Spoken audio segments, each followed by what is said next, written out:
Okay, it's a total honor to welcome a true trailblazer in the world of health and wellness to our podcast today. None other than JJ Virgin herself. She is one of the first voices I ever heard on a podcast.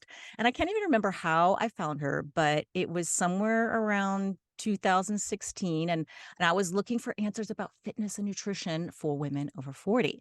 And she was there to give the simple truth and put the science into words that at the time I could really understand, while also giving real practical advice to show me how to implement her tips that were the little hinges that swing the big doors. That's her quote. And I was Mhm. inspired by her to dive deeper and learn more about nutrition. So I became certified as a sports nutrition coach and now fast forward into a gerontologist. So thank you very much. I did Uh, not know that. I'm sorry, I'm yes. blowing right into the introduction, but holy smokes, that's cool. It is cool, and it gets cooler. Hang on.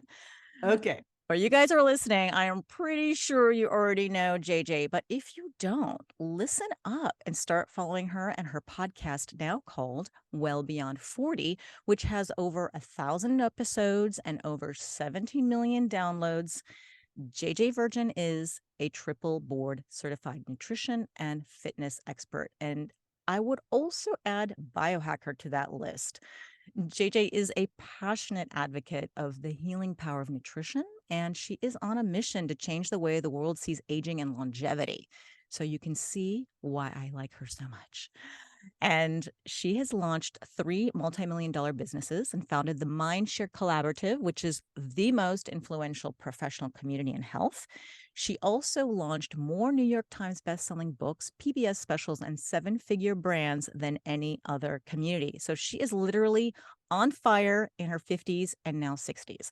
And if you're in the US, you may recognize JJ from TV. She co hosted the show Freaky Eaters and was the nutrition expert for Dr. Phil's weight loss challenge. She's also been on Dr. Oz, Rachel Ray, Access Hollywood, and The Today Show. She's also an international speaker and has shared the stage with the biggest of the big, like Tony Robbins, Gary Vaynerchuk, and Dr. Mark Hyman, just to name a few. So it is really a huge privilege to have her today. But wait, I'm not done yet because this warrior woman will be talking about uh, her new book, Proteins, Sugars, Women in Menopause, and how this impacts peri and postmenopause.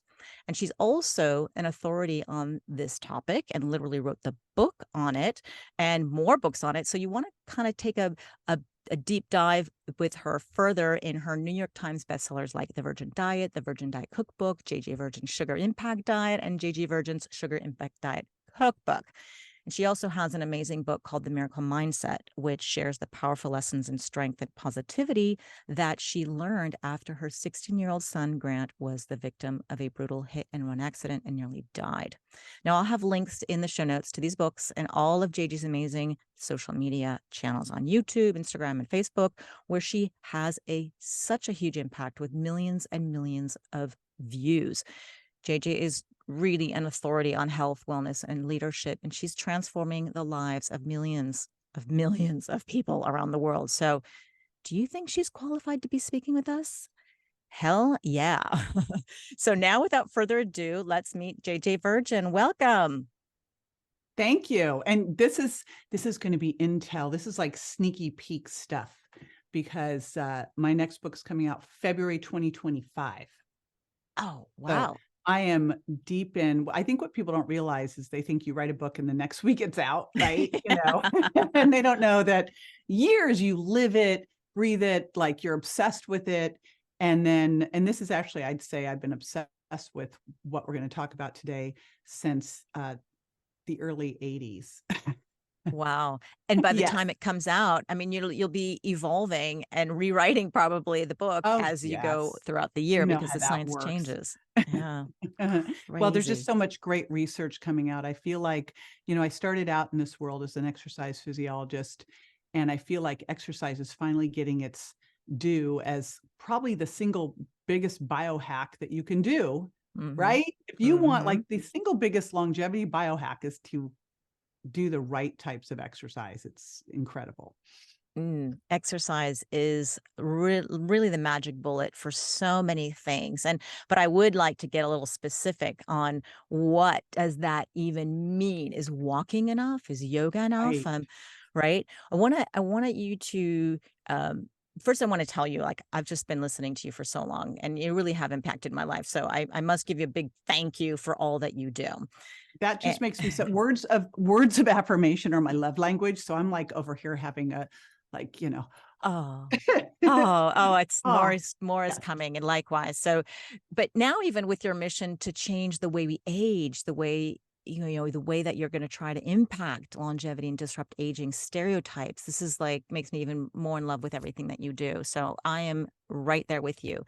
And we're gonna keep in mind the audience that who are listening right now is a woman going through this menopause transition and peri and post menopause. So I think we're gonna talk about sugar. We're gonna weave that in as well. But I really want to hear your take on all this research that you've been doing now and speaking to this woman. And since we started with exercise and building muscle, like, what are your tips for women in this phase to do? First, it's the mindset tip. Mm, It's funny, Zora, when I went to write Miracle Mindset and I was taking it to the publishers, they're like, but you're a diet book author. I go, every book I write starts with mindset because that's the thing that's going to help you take action. And I found this, actually, I found it from my buddy Mark Hyman, was talking about how people who are excited about aging live 7.5 years longer than those who aren't. And I'm like, okay. And when yeah, I heard that, it was like, Dr. Becca Levy. She's a it's gerontologist. it's so good. So this was like, I don't know, 8 months before my 60th birthday. And I went, okay, I am going to be in my fittest, best shape of my entire life at 60. What do I need to do? Right. Mhm. And went and did a Dexa scan, started really like tracking. I started the program that I'm going to talk about today is what I did. But basically now I'm, 11% body fat, lifting heavier than I've lifted in my life. Well, and And those arms, if you're on YouTube, like, so I check out know those the arms. arm. And so the big mindset shift is again to get excited about this. But bigger than that is, this whole aging gracefully paradigm that I want to blow up. It's like, forget it. Forget it. Forget aging gracefully. You want to age powerfully. And if you've been listening to this podcast, then I know because I've been tuning in, listening to your podcast, which I love. You're doing an amazing job. Oh, But thank you. I hear these things about, and everybody's heard it, that, as we age, we start to get anabolic resistance. We start to lose muscle. And one of the big things I've been talking about since the early 80s is that we need to not focus on losing weight. We need to focus on what that weight's made up of. And especially as we age, because if you aren't, and especially if you try to diet, like in my mind, no one should ever go on a diet unless they are actively managing their body composition, resistance training, and eating protein first, because otherwise they are going to lose lean mass. And when you're 40 plus, if you lose that lean mass, you may never get it back again. And that devastates your metabolism, right? So How is it that's that you real. say they don't you never once you lose the muscle mass, you may never get it back? It's just so much harder. Let's be Mm, honest. It is yeah. way easier. Like in your 20s, way easier to put on muscle. Hormone driven, way easier. You don't have to worry about, hitting your leucine threshold to trigger muscle protein synthesis. Like, you know, then all of a sudden you start to get in your 30s. Now it's not. Now you have to ensure that you are getting in that 2.5 grams, that Dr. Donald Layman, Dr. Gabrielle Lyon, great research on that trigger of leucine to trigger muscle protein synthesis. You got to make sure that you're doing that, especially with that first meal of the day, to stop the muscle protein breakdown that we all go through, because our body is in a process all the time of breaking down muscle and building it up. And that is why muscle is such expensive tissue. That's why if you really want to get off a diet roller coaster, the biggest thing you ever do is focus on building muscle. It is the mission critical thing. It's where we can start to restore insulin sensitivity, because if you are insulin resistant, higher fasting insulin, you will never burn fat. You're Mhm. going to always struggle. So I look at it with women, and we need a big mindset shift. We need to literally, because I just had to have surgery, yesterday I had to go in and get on the scale. And I go, this is so dumb that you go into a medical facility and they have you find out your weight.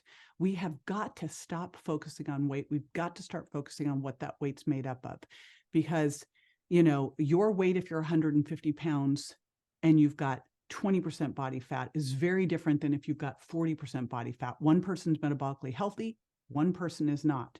And looking at weight doesn't tell you anything.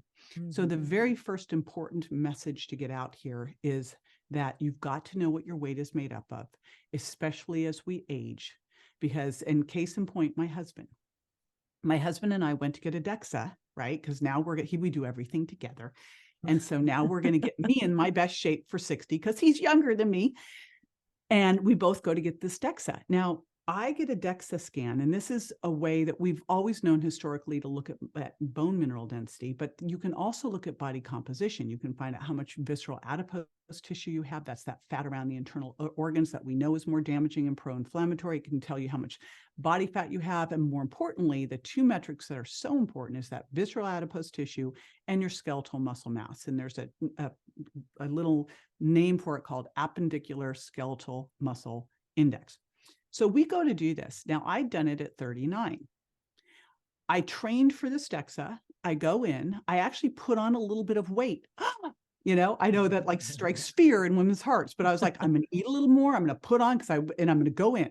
I go in, I weigh 154 pounds, which is what I weighed at 39. And I had 13.9% body fat, which was the same as I had at 39. Wow.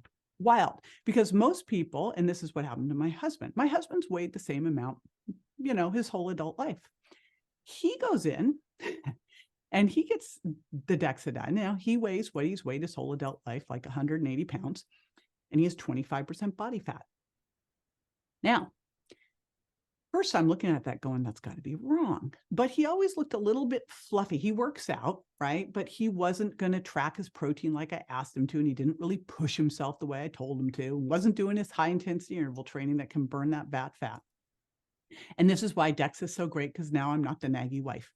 So he looks at the Dexa, right? And I'm like looking at it and I'm like, oh boy, because women have 10 to 13% what we call essential fat. That's fat you have to have on their body. Men have only like 3 to 5%. So he should not have had more body fat than me. Like a woman, and I'm abnormally lean. I just always have been. Like I've been as low as 10% body fat. I didn't during that time of rapid growth in teens where people put on body fat. I was so obsessively doing gymnastics and ballet because I wanted to be a performer that I didn't do it, So I am just naturally lean. Most women, if they are 18 to 25%, they're in their sweet spot, but not men. For men, it's much more in the 10 to 18% range. And by the way, Zora, when I was at USC in doctoral work, we spent a whole semester just doing body composition testing, dunk tanking and calipers. And the norms we were taught back then are very different than the norms they have now, as if our physiology changed. It didn't. We're just trying to make it acceptable to have higher body fat. But what we were taught back then is if you hit this certain number, now you're metabolically unhealthy. And I go with those numbers, because to me, I know that if you get metabolically healthy, your body will be able to build muscle, you'll be able to lose fat, and that's what we want. Mm-hmm. So Carrie is 25%, right? Yeah. Same weight as when he was in his 20s, totally different body composition. That's why we have to know what your weight is made up of. A Dexa scan is so much more than just bone mineral density. And then you can equate it. You can get a bioimpedance scale for home, and then you can track at home with that bioimpedance scale that will tell you your total body water. It's an estimate, but it's better than just a scale. And you can use a tape measure with your height, and you can really get a good sense. Because if you're losing weight and not losing your waist, you're making yourself worse, not better, right? Mm-hmm. I used to work in Hong Kong, health coaching people, and a lot of my clients were Asian, thin, lean people, and I'd put them on a scale. I had at the time, it was an Omron, and it kept showing this very high visceral fat. And I was so shocked because they were so lean. And visceral fat is the fat that's around your organs. And this is really dangerous to have high visceral fat. So even though you may look lean and thin, I think these scales are also great to give you some information as well. Is with the body fat and sometimes water, muscle mass, but also that visceral fat, because you could be in a real danger zone thinking everything's hunky dory just because you're thin, but you're skinny fat, right? Right. I mean, and that's what he honestly was. He was a skinny fat. Now, here's what's interesting. In 6 months, now part of it was getting his testosterone normalized. So I would give that, about 50% of what changed was that. Because for a man to put on, say, a pound of muscle a month would be fabulous. Women, that's about what we can do without some hormonal interactions. But in 6 months, he lost 20 pounds of fat. He put on 19 pounds of muscle. And what's interesting is, so his weight was the same, right? Completely different. Like he looks completely different. And I've seen that with clients over the years where they come in, I need to lose weight. And I'm like, actually, you don't need to lose any weight. You just need to drop some fat, put on some muscle. And I know that if we start by adding muscle, you'll start to become more insulin sensitive. Your muscle is a sponge. They all call it the metabolic sink. I think a better metaphor for it is this sugar sponge, because your body will preferentially take those carbohydrates and bring them into your muscles where they are stored as something called glycogen, so that when you go do that exercise again, you have that quick fuel source. Because when you're doing hard exercise, everyone wants to burn fat when they're doing exercise. No, that's actually not correct unless you're doing long, slow distance exercise. When you're doing intense exercise, I wear a CGM to see how high I can get my blood sugar to go. That's a Or I can continuous use a blood lumen. glucose monitor. Yeah, Yeah. I can use a lumen to blow out to see how high I can get my carbs to go. Because if you're doing hard exercise, you're not using fat. It's too slow of a fuel source. You're using carbs. It's super duper duper important. And then they're stored, and that then uses up the carbs in your muscles so that when you eat carbs, they have a place to go, which is fabulous, right? So think of your muscles as these sugar sponges and these metabolic spanks that hold everything in tighter and require a lot more energy to be on your body. That muscle protein turnover is an expensive process. So you've got better insulin control, lower insulin, because if your insulin's always staying elevated, not only is that creating inflammation, it's also locking the doors to fat cells. So you can't use stored fat for fuel, which then, of course, then means you're hungry, even though you just ate, So this is like step one. And it's such a different thought than, that I'm getting on the scale, did I lose weight? It's like, yes, it's kind of like watching grass grow. When you're getting on the scale trying to see muscle mass increase, it may take a month to put on a pound, but you'll know that it's going to happen because of what's happening in the gym. As you're getting stronger, right? You'll be able to see that stuff. And that stuff is it's so fun, isn't it? It's like Yeah. so fun to go, all right, I'm like, I was bench pressing just the bar, and now I'm bench pressing 85 pounds. How cool is that? You can Yeah. see legitimate results that you are improving. I love this change in mindset. And it's what I start as well with my clients is in the same thing. I said, well, it's not about losing weight. It's about building muscle, and it's about getting strong. And if we can shift the goals to something else, like I very often would suggest, okay, yeah, let's lift, let's lift heavy, and let's try to improve the amount that you're lifting. And let's like make that as a goal. Or you want to, I don't know, climb a mountain or whatever it is that you want to do. And then the weight loss is a byproduct, and you're not so focused on this number on a scale that's just can make or break your day. And I'm one of those people, if I go on a holiday, if I'm not training and not doing my thing, I lose weight. And then I go, oh shit. That's not a good thing for me, Right. because I understand that it's probably muscle loss. And it usually is. I go home, check the scale, and I'm like, yeah, and that's okay. I gain it right back and I'm fine with it. So, but I would never believe I could think like that before growing up in the 80s. When I we all know, just, where you were like, oh my God, I like, you didn't care where the weight came from. Now we have to, because again, I kind of threw that statement out. If you start to radically lose muscle, now this isn't for someone who's, let's say, got 50, 60 pounds to lose. But if you are in that, 10 to 30 pounds, what you really want to make sure of is that you are holding on to that muscle as you're losing fat. Because if you're losing muscle, let's say that you're sedentary, you lose muscle, it is way harder to get it back, Yeah. right? Than to just Yeah. hold on to it, right? Or build it. Because naturally, as we age, we can lose up to 1% of our muscle every year up to the age 60. And then apparently it doubles. Yeah. Now that's if you're sedentary, right? And you're not eating that protein first. And I think the more damaging, scary part of that, because they always talk about how much muscle you lose, but that's the little bit of it. What really starts to happen, and I saw this happen myself. I was always the person in my household to open the jars, right? You know, my mom would go, "Here, open this." I'm opening the jars. And a couple of years ago, I was going to open a jar and I couldn't open the jar. So I handed it to my son. And then it was just like smack, right? And I went, oh my gosh, wait a minute. I can't open jars anymore. What is that? Because we know that grip strength is highly predictive of all kinds of death, all cause mortality, right? So is gait speed. I was like, well, this is really bad. I got to do something about this. And that doesn't mean you go like grab that little hand grippy thing and squeeze it all day long. I was like, what do I need to do to really make sure I'm getting my grip strength? But even more than that, because they say it's like up to 1% muscle mass, 2 to 4% strength, 6% power. Yeah. That's the crazy part. And then it gets worse age 60, but you look at all that and go, but does it have to? It doesn't Mhm. have to. You just, now that you know it, you have to train for that. And that's why I'm kind of on this, like, I'm sure the Pilates people will get mad at me, but Pilates, yoga, etc., that is not going to cut it. That's Yeah. not going to cut it. I had a friend going, but I'm doing Pilates. I'm like, that's nice. I call that like, the frosting on the cake. Mm. It's a Yeah. great adjunct, but that is not going to get you the strength, the hypertrophy, the strength, and the power that you need is not coming from Pilates. It's not coming from something that you could do that move like 40 times, Mhm. take a minute break and do it again. That ain't doing it, right?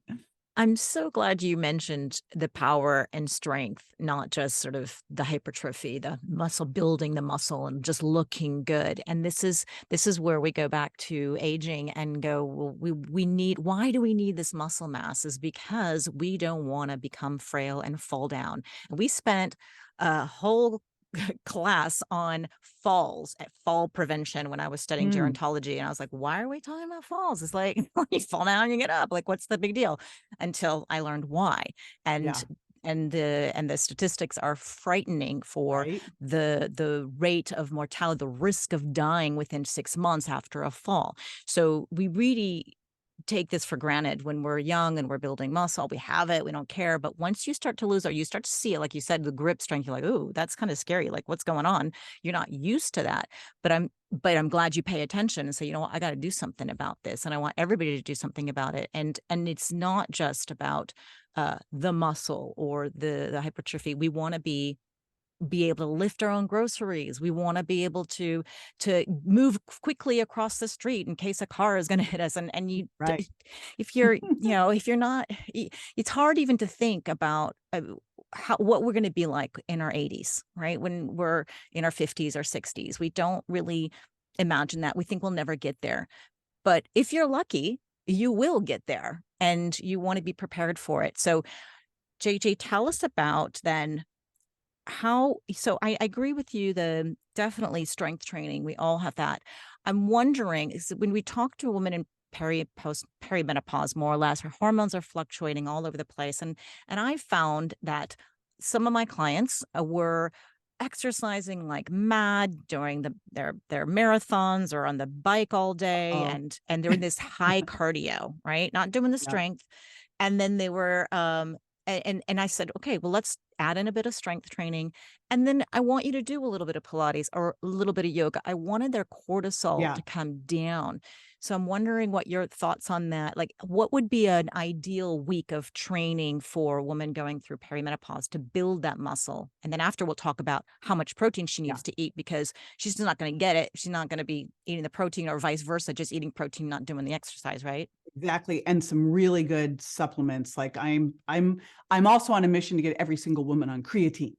And I Yes. just, I have one friend who's a doctor and I'm like, get on the creatine. She goes, I tried it and I just didn't. I'm like, would you get off the, like, I need to lose weight thing and please take the, like, what am I going to need to do here with you, Missy? Um, So yeah, when you really look at exercise, and what's interesting about exercise is so many different things. There's aerobic exercise, but within aerobic exercise, there's like going for a walk, there's zone 2, there's high intensity interval training, and there's sprint interval training. Then there's resistance training, but in resistance training, there's resistance training for hypertrophy, which is different than strength training. That's straight strength and different from power training, right? And then there's, of course, more of the core flexibility. And I really love that you said this. When I was studying exercise phys in the 80s, like we didn't even talk about exercise endocrinology. I bought the first textbook on exercise endocrinology. And I worked with Dr. Diana Schwartzbein back then, putting on seminars, because I was like, why aren't we talking about this? Like if we're doing chronic cardio, we are actually going to start to lose some muscle, raise stress hormones, create more oxidative stress. It's more aging.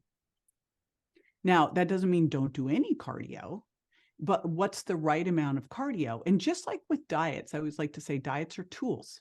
Choose the right diet for what you're trying to accomplish, right? And same with exercise. Exercise is a drug. It can be therapeutic or it can be destructive. You have to do the right dose based on what you're looking to do. And that really starts with knowing your starting point, which is, what are we going to try to accomplish here? We need to know hormones. Like, are we someone who's chronically stressed, high cortisol? Then there's like, or have you totally burnt out your adrenals? We're going to need to do something different. The last thing I'd want you to do is a whole bunch of like, zone 2 training when you've got burnout adrenals. This would not be a good thing. Where is your muscle mass? Is your muscle mass high or low? Like, what do we need to accomplish? How's your VO2 max? And what's cool is you can do a lot of this testing now, and it's pretty simple to do. How's your flexibility? Because all of these things matter when you start to really dig into it. But if I was going to just say, okay, blanket, what are the key important components for someone going through perimenopause? And by the way, if you're going through perimenopause, I liken it to, all I can tell you on the other side. So you're right now on a paddleboard, and you paddled out and you went, oh my gosh, because I live on a canal in Tampa, and we'll paddle out and it looks like it's calm. And then you get out to the bay and it's like, it's bouncing all over the place. That is perimenopause. And every once in a while the wind stops and you're like, oh, and then it starts again. And you're like, what is going on? And then one day the wind just dies down and everything's great. And that time after perimenopause, like you go into postmenopause, is like the greatest ever. It's so good. So it's coming. You just have to ride it out. Oh, everybody says this. It's like you can't wait to decide. I know. And like ride it out, but you have the things you can control now. And what can you control? One of the things you control is really your exercise and how to use those things therapeutically. Now, resistance training, there's 3 components of it. Why do we do resistance training? Because we want to make sure that we're either maintaining or, better yet, increasing our muscles, right? Hypertrophy. But we also want to make sure that we're doing the same with our strength and our power. And actually, those are 3 different types of training. For hypertrophy, it's more of a volume thing of working in a specific rep range. It's kind of shifted from when I was in school, when it was like a really tight rep range. Now we know it's somewhere between 6 and 30 reps, multiple sets with about a 60 to 90 second rest break will get you there. And I like to tell people, do 8 to 15 reps. And everything's dictated by form. You never go heavier if your form fails. That's always your limiter. But if you go in, you warm up, you do a light set first, just to show your body what's going to happen. And so like, let's say I'm doing something like a squat. I'm going to go in, warm my body up. That could be as simple as just walking up the stairs to the gym, right? Get your body temperature up, do a set of squats with just the bar or just the body weight to get yourself going. And then you start to go heavy. And if you can't get to 8, lighten it up. If you can get to 15, make it heavier. Take about 60 to 90 seconds, do it again. That's the hypertrophy formula. And the big thing I have people do in any of these things is focus on compound movements. I actually took core right out of it because I realized that if you're doing things like push-ups and squats and pull-ups, you're using your core and deadlift. And, people always ask me, how'd you get those arms? I go, not by doing tricep extensions, by doing push-ups and dips and overhead presses, by doing pull-ups. Yes, we should all be doing pull-ups. And if you can't do a pull-up, do a flexed arm hang, or use those pull-up machines that they have at the gym that will assist for you. Or a band. Bent over rows, right? Or bands, but you get yourself there. And especially I love a flexed arm hang, because that will work on your grip strength. So that's the formula for hypertrophy. 2 days a week is sort of minimal. 3 days a week would be better, alternating days. And I do, usually I'll tell people to do, depending if they're doing it all in one day or splitting, anywhere from 2 to 4 exercises for each body part. So upper body pushing, things like a chest press or an overhead press or a dip, upper body pulling, things like pull-ups or bent over rows, upright rows, and things that involves hip hinging, so squats, deadlifts, lunges, step-ups. Now, the strength part of it, I will throw this in like maybe once every other week. I'll do a strength day. Don't like it. However, it is what you can do in 1 to 5 reps. And with the hypertrophy, you're really trying to get as close to failure as possible. And most people don't even come close. You want to be like 80 to 90% to failure, right?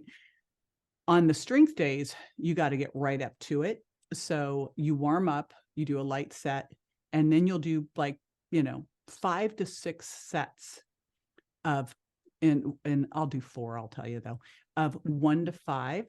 And then you have to take a rest, like 3 minutes. You have to take a break. 3 to 5 minutes, go do something else, do some flexibility work, etc., and then repeat it. So I'll do that like every other week, just because I know that I need to do it. Don't like it. And Who then likes it? It's really, I agree. I'm the same. I do it. I don't yeah, like it because it's so hard. And like you said, yeah, most people don't get there. But that's where the true magic happens. And the right. growth hormone is released, and you do feel exhausted. If you're not feeling exhausted, if you're not making like sex noises, like grunting and making stuff, then you're probably not lifting That's heavy great, enough. Zora. Make those sex noises. People are turning around the gym like, who is that woman? Like, What is I mean, with it's her? embarrassing, but I think it's the only way to really get that hypertrophy so effectively. It's Yeah. when you think about it, it's so short. It's only, well, you said 1 lift, 2 Well, lifts, maybe remember, 5. that's 1 to 5 sets, that 1 to 5 reps, multiple sets, that's for strength. Yeah. And then, but every week I will throw power moves in at least one of my workouts. And those are things like kettlebell swings, right? Mm-hmm. And so it's the explosive, powerful movements. That's the biggest thing that goes. That's us bursting out to get out of the way of the car. So Mm-hmm. that's the first part of it. And really where you're going to really build the muscle is afterwards. And so the recovery is key. And so what do we need to make sure of? That we have your protein on board to be able to have the amino acids that your muscles need to do muscle protein synthesis and build. We need to make sure creatine for the win. Women have 70 to 80% of the tissue stores of creatine that men do. And of course, if they don't eat meat, even less. And so I think one of the most important things women can do is get creatine in 3 to 5 grams every single day. If you're vegetarian, vegan, get it up to 5 grams. It'll take about a month to see that unless you load, but it's great for your skin too. It's great for your bones, great for your skin, helps you It's recover faster. What about your brain as And well? your brain. Yeah. My son, who's got a traumatic brain injury, was one of the, like I have so many things. Luckily, he's like, sure, I'll take that, but yeah, creatine is one of the key things that we've had him on that makes a big difference. So that's the resistance side. Now that's, 3 days a week. Can I What do interrupt you we for do on one the other second? days? Sure. I want to ask you, just to go back to the strength training. I think it was Simon Hill. Do you know Simon Hill? He's got a great podcast in Mhm. Australia, and he was talking about, or maybe it was mental health and stuff. But anyways, when you lift heavy, lifting heavy is great, and explain that during COVID, all these bodybuilders were freaking out because they couldn't get access to the heavy weights, and so they were doing the 30 reps. Okay, and like they Mhm. never do that. So, and they were still building muscle, so they were Sure. happy. Because that's the However, range still. I mean, yeah, it's not lifting heavy is getting to that point where you get close to failure. So you could do that in 30 reps. You could yeah. do it in 8 reps, or you could put on, the Katsu bands or the blood flow restriction bands and you could do it with a lot less weight. There's so many different ways to get there. Yeah. You just have to get there. The only thing he mentioned was that even though it created muscle mass, it wasn't, these were lifting heavy weights were not actually bending the bones in order to protect us from osteoporosis, for example. So it's one of those things, you don't want to just do the 30 reps. In my opinion, if you want to also protect the bones, it seems as though that you do need to lift the heavy weight. And then you mentioned some explosive movements like plyometrics. And what's your opinion on that in terms of weights and exercises for osteoporosis prevention? Here's the biggest thing that I've seen. Like, why do women get osteoporosis? Biggest issue is hormones go down. Well, biggest issue is we're looking at it at the wrong time. We need to start looking at this when girls are in their teens and doing bone density. And that's when girls are doing dumb things, because they're following social media and they think they need. Luckily now the trend's not towards this super ridiculously skinny, but back when I was growing up, it was like, don't eat, look at the models. And they're not in there at a time when you should be really building bone, they're not. So, but we also know like vitamin D optimization, good acid alkaline balance with lots of greens, making sure that you're not stressed. Cortisol is going to be catabolic, making sure that you've got progesterone estrogen balance, because estrogen is mission critical for bone density. And then you also need the progesterone on board. So you need both of those. And I'm a big fan of bioidentical hormone replacement too. So there's the first part of it. And I believe that if we are doing what we need to do for muscular strength and hypertrophy, that the bones will be fine, especially if we're doing axial loading of the spine. So what does that mean? So, because I hear people go, oh, it's fine, you're walking for bone density. I go, no, what you need to do to have really good bone density is take dumbbells and stand up and push them over your head, because when you have weights over your head, you are now loading your spine. Do a squat with a barbell on your back, because you are now loading your spine, loading your hips. So that's what you really want to do, is you want that load that your bones then have to respond to. That is super duper duper important. And yeah, any of the power, like the impact stuff, is going to be helpful there. And that doesn't mean that you have to have big impact. It could be as simple as getting some of those boxes and jumping up on them. You don't have to jump back down. You could just jump up. That's great power. You've got some impact, right? And you're doing that explosive move. So those are all the, what I think are really mission critical, is just getting yourself loading your spine, loading your hips. Great tips. Okay. Thank you for letting me interrupt you. Now let's move on to, because we've only got 8 minutes left and I Oh want. my gosh, how did this happen? You've been talking so much. Okay. We'll have a part 2. Yeah. Well, a great exercise formula. I am working. We just literally built out this whole part of my house. We remodeled so I could start doing exercise videos. I'm super excited. I feel like it's like cool. I'm going back to my roots, but you still want to do a lot of walking. Like, I think if we could just get into the habit of walking after our meals, lower the blood sugar response to the meals, how awesome would that be? And that's long, slow distance. It's where you're going to use the most fat for fuel. Then we do want to do, and what I think is easiest to do is kind of a combo of what I call zone 2, hit and sit. Zone 2 is that area in cardio. It reminds me of back in the 80s when it was like, we got to be in zone. And, it was like that target heart rate range, but it's just where you sound sexy. It's like you can carry on a conversation, but they're like, what are you doing over there? Right. And I just bring that up because you were sitting there going, I'm making sex noise at the gym. And I'm like, well, that's easy for you to do because you change cities all the time. So yeah, nobody sees me again. That's true. I'm like, so she can be the weirdo at the gym, but she left. So they're like, where's that weird chick? She's gone.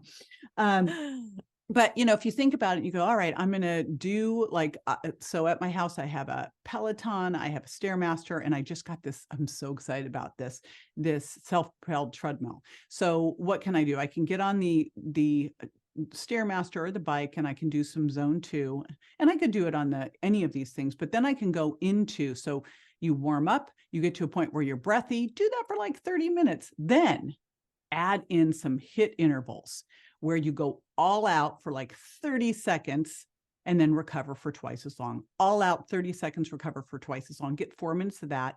And then once a week, throw in some sit, Mhm. which is That's 10 seconds of pure hell. And, it literally is. And I'll do this on the self-propelled treadmill, holding on because I will literally go flying off the back, like sprint it out as hard as you possibly can. So you can do this on a bike. You can do this on a steering, whatever it is that you literally feel like I'm going to throw up. yeah. Yeah. I have to stop. Right. That's why it's That's only 10 seconds.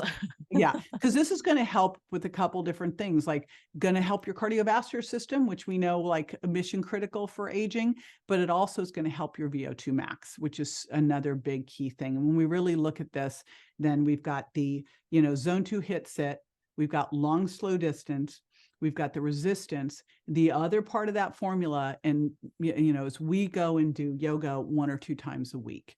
And that is our mindful, balance. It's the ability to get off the floor. I love those people what's that book that they talked about? Like move like a lion or move like Yeah. Yeah.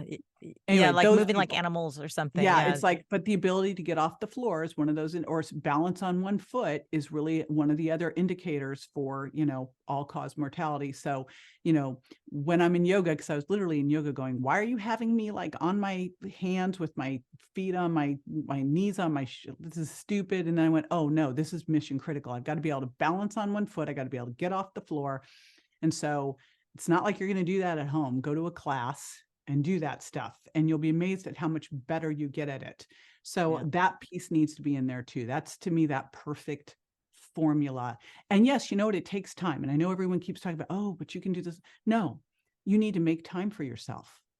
You need to make time for yourself, because you know what? If you don't do this now, what's going to happen when you can't push yourself off the couch? Because the next step of not being able to push yourself off the couch is you can't push yourself off the toilet. And I don't know about you, but I do not want to go having to call my husband. Can you help me? No, thank you. No. That's yeah, another great tip would be to go live in Japan for a while, because then you'll see how they Right? incorporate it in their life naturally, They right? squat. I remember I lived in Japan, taught aerobics there, and everyone's Oh, wow. squatting. And then those toilets that are holes in the ground, which are very hard to navigate in stilettos. And, and it's like, holy smokes, and sitting on the ground. Yeah. It's like, but they're 80 doing it. I was Yeah. having trouble doing it at 25. Kind of Yeah, ridiculous. exactly. Well, we don't have time to go into nutrition because I could have more questions about the food that we eat to build muscle, because I know you have to go in 3 minutes. So I want to ask you what you would like, if you want to share information about your book. I could talk about your Well, podcast for days. the book is just being written. So what we did is we actually did my whole thing. This mantra is eat protein first, because the studies show that if you eat protein first, you actually make better food choices. You eat more vegetables, etc. But the reason I want people to do this is I've heard from so many women, I can't get that much protein in, because I tell people it's 0.7 to 1 gram per pound of target body weight. Now I can't get it in. I'm like, yes, you can, if you eat it first. And so I created a protein calculator for you to figure out exactly what you need. If you're a vegetarian, depending on your age, if you're injured, like I just went through surgery, I cranked up my protein. When my son was injured, I cranked up his. So that is at jjvirgin.com/protein first. The other 2 things that are important: number 1, creatine. Number 2, if you're increasing your protein, take protein digestive enzymes, things that have things like betaine, right? And proteases, because if you're not used to eating that much protein, your body's downshifted. You need to get it back up. And then I'm a big fan of also adding essential amino acids to cover my bases, especially in the morning with that first meal when I break a fast, to make sure that I've got optimal leucine on board to trigger muscle protein synthesis. So that's another little cheat, a little hack to make sure that let's say that you're eating plants, you've got to be really good if you're more plant-based to make sure you're getting the leucine that you need on board, right? Because that's where you start to get into trouble. So that's the other thing that I use there to help me. I know you have a lot of supplements that you create yourself, and I've been dying to try them, but I'm in Europe and I can never get a hold of Right. them. You have creatine, right? I think you. We're coming out with creatine and essential amino acids, but here's the deal with creatine. I'm coming out with a special formula that's going to have something else in it that helps with bone building and menopause and all that. Like, it's a very proprietary thing. it will be ready early in January. However, creatine monohydrate is a commodity product. Mhm. Just buy creatine monohydrate. That's the one you want. It's like the most researched supplement in the history of supplements. Mhm. And, and by the way, most women, like if your weight goes up, it's because you've got more intracellular muscle water. Awesome. You want that. That's fantastic. That's why we have to use a bioimpedance scale. So we got to get off that. Oh my gosh, my weight went up. It's like, if your weight goes up because you put on some muscle or you put more water into your muscle, win, right? Mhm. Winner chicken dinner. So you want that. Thank you. I think we need a part 2 because I just like totally want to go into the nutrition side too.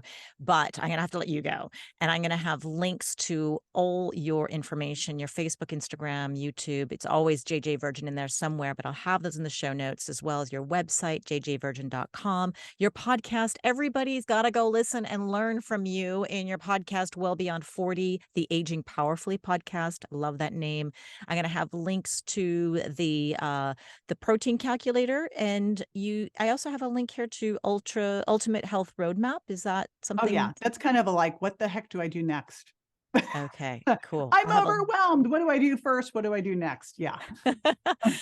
Okay, JJ, before I let you go, do you have any last words for a woman going through menopause? Yes. Ride the storm.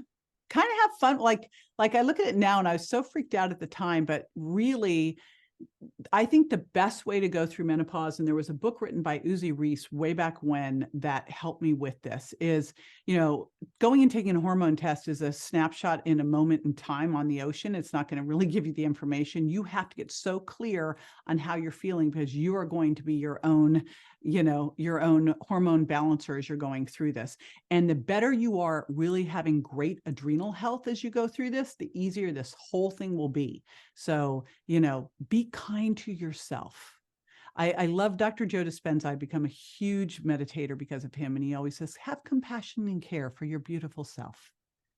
Oh, I Mhm. love that. Wonderful. Well, thank you, JJ. I so appreciate you and everything you do. I cannot just give you enough praise. And I'm a huge, huge follower and fan. So I hope to have you on again for a part 2 and have a wonderful day. Thank you. It's been so fun to connect with you. Thank you. Thank you. I appreciate you.